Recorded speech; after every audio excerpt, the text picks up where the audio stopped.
হরে কৃষ্ণ। দর্শন করুন নন্দগ্রামে অবস্থিত শ্রী বৃন্দা দেবী মন্দির।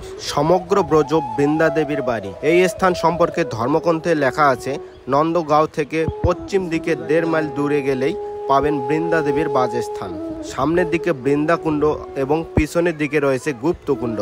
প্রথম যোগপীঠ। ব্রজে মোট 8টি যোগপীঠ রয়েছে, যেখানে রাধা ও কৃষ্ণ বিভিন্ন বিনোদন করেন। এর মধ্যে প্রথমটি হলো এই মন্দিরের ঠিক পিছনে অবস্থিত গুপ্তকুণ্ড।